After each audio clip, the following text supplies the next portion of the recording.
Hey everyone, Effie here. I am back with another watercolor with me video using our mum close-up stamp. We're going to be doing some watercoloring, so naturally I'm going to be doing a little bit of white heat embossing.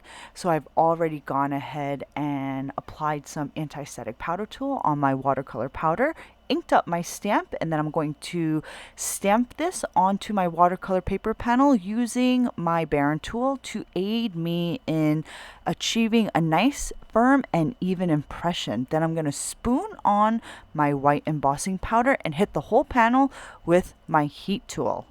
I'm using Dr. P.H. Martin's Radiant Liquid Watercolors, and I am using a floral ceramic watercolor palette. I just use this over and over. I squeeze the watercolors into each section, and then if they dry out from non-use, you can just activate the liquid watercolors by adding a little bit of water.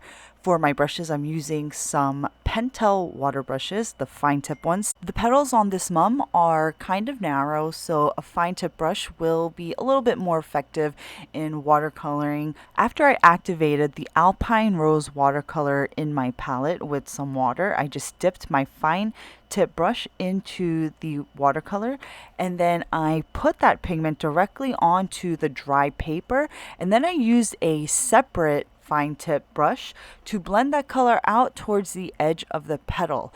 As you see me painting each petal, I start off by painting the inner portions of the petal. And what do I mean by inner portions? Try to identify the center of the mum, which is in the bottom left-hand portion of the panel where all the petals are coming out from. That is the center of your mum. As you move away from the center of the mum, your petals are going to get lighter as there is more light that reaches the top portion of your flower petals. So this is how we're going to achieve a little bit more realism in our watercoloring today.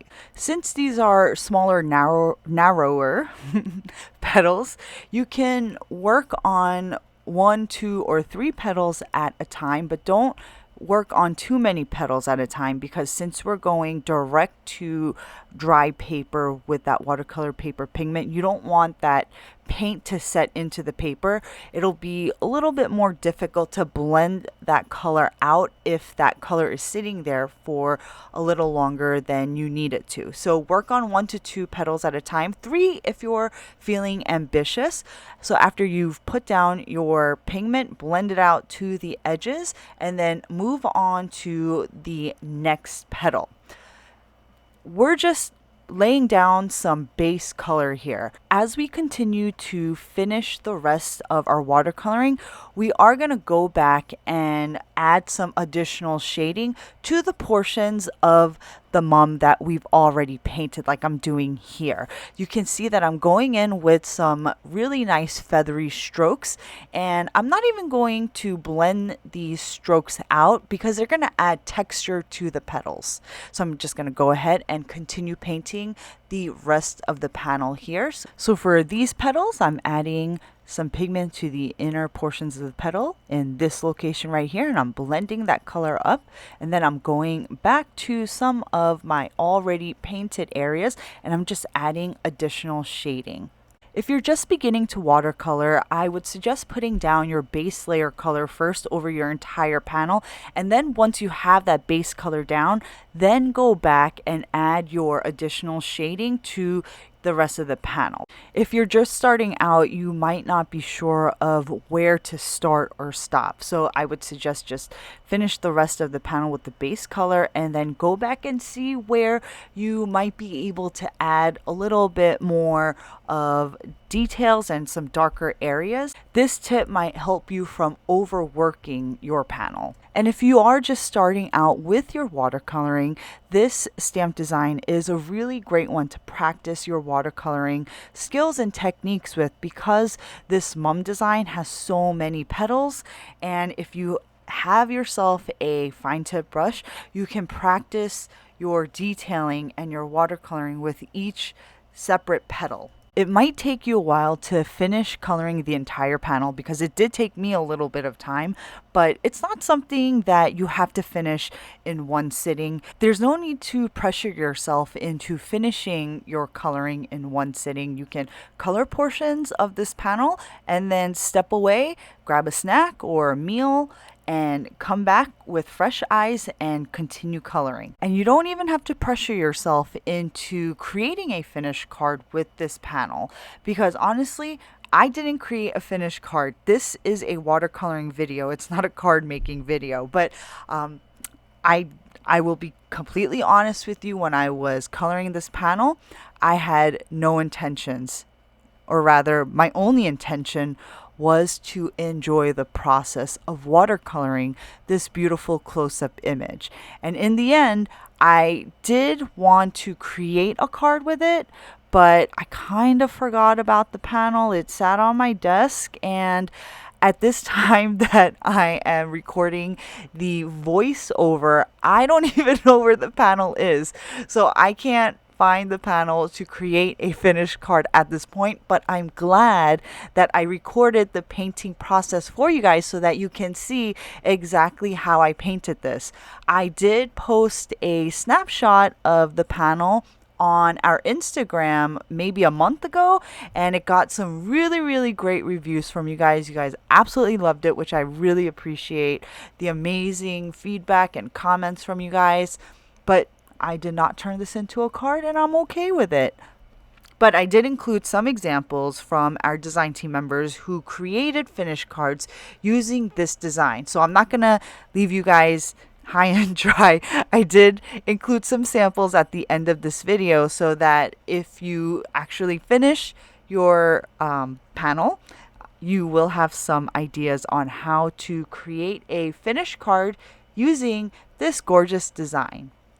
So this video is a little longer than my usual videos. You can slow it down or speed it up if you don't want to sit through the entire almost 12 minutes of this video. But I wanted to show you guys how I colored each segment of this mum, because sometimes some people aren't sure of where to put down the color and they are visual learners. So I did include almost every bit of coloring for this design in this video. I did speed it up a little bit, but if you guys want to slow it down, there is the option for that on YouTube.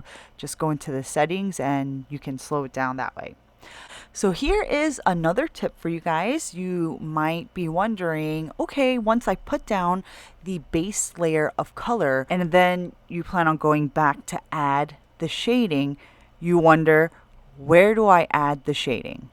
Well, as you see me coloring, you can see where I'm putting down the color or pigment for the base layer, right? You see here, I just included it in this inner section. When you go back to add shading, just go back to that same area, the inner portion of the petal, and add a line and just blend it out a little bit. Don't blend it out completely like you did that initial base coloring. This is one of the ways that you'll be able to improve your watercoloring skills, since there are so many small narrow petals in this design. Each petal is a canvas for you to practice your watercoloring. When you go back to add that shading, you're learning about how much pigment to put down and how much to blend out. And you're learning to stop yourself from blending out too much. As I was painting this panel, I was working quickly. I don't fixate on each single stroke that I'm making. That's another tip. Don't fixate on each petal. Just do what you gotta do. Put down your base color, move on to the next petal, and then just keep doing that until the panel is finished with your base color. Then go back and add your shading. Add a little bit into the inner portions of the petal, blend it out just a little bit, and move on to the next petal, and then keep on keeping on. Do not fixate on each stroke that you're making. Because this image is so detailed, you're really not going to notice all the individual strokes that you're making. sometimes you get lost in the weeds as you're painting. And this is why it is a good idea to sometimes walk away and come back to continue your work, because as you're painting, you might look at your panel and think, this doesn't look good.